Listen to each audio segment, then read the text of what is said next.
Kia ora, welcome back everyone. Now Eric Bana has been everything from a superhero monster to a supervillain alien. We're about to meet him too on the project. And our next guest, Eric, has been bringing brooding Aussie hotness to our screens way before those Hemsworth poses. Let's have a look at his CV. Eric began as an accountant / amateur kickboxer in cult classic The Castle. His big Hollywood break was playing a guy named Hoot in Black Hawk Down.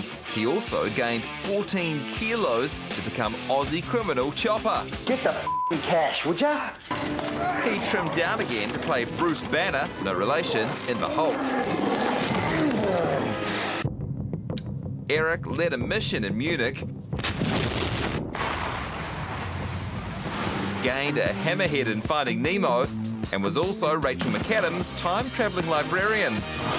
Magnify! Yes, sir. Then, beaming into the world of Star Trek, he became an angry Romulan miner from the future. This time, he's playing a small-town police investigator in the Aussie crime thriller, The Dry. So you've heard some stories about me. I've heard some. I have personal history with the girl who died in a river 20 years ago. There's a connection between the deaths. This is exciting. Joining us from Melbourne, please welcome Eric Bana. So, Eric, from chopper to a police officer, do you prefer playing cops or robbers?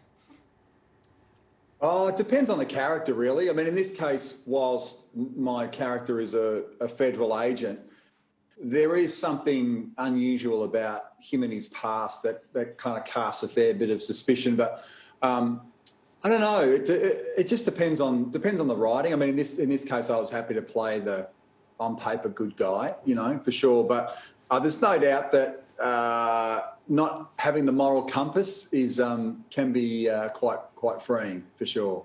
Yeah, like you say, on paper, your character is a good guy, but we're never really sure, are we? Yeah, exactly. I mean, we really don't know what's happened in the past until right towards the very end of the film, and that kind of suspicion is cast upon everyone, which leads to the tension and the drama, and the fact that it's in a small town where really there are no secrets, and you know, no one ever forgets anything.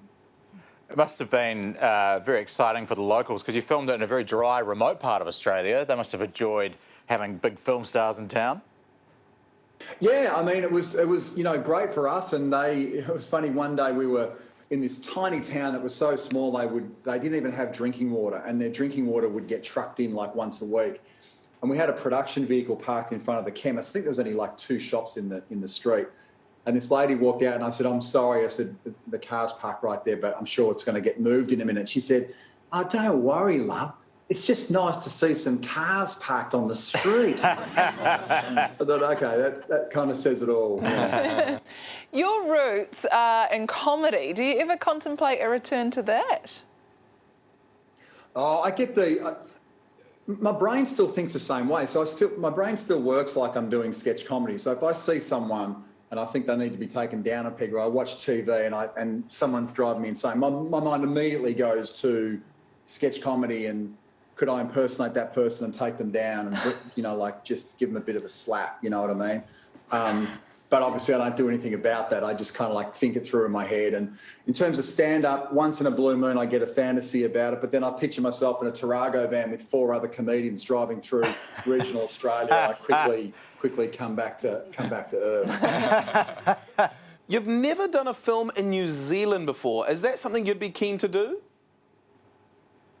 Oh, most definitely. Yeah, the door's always been open. So you're just waiting for the call then?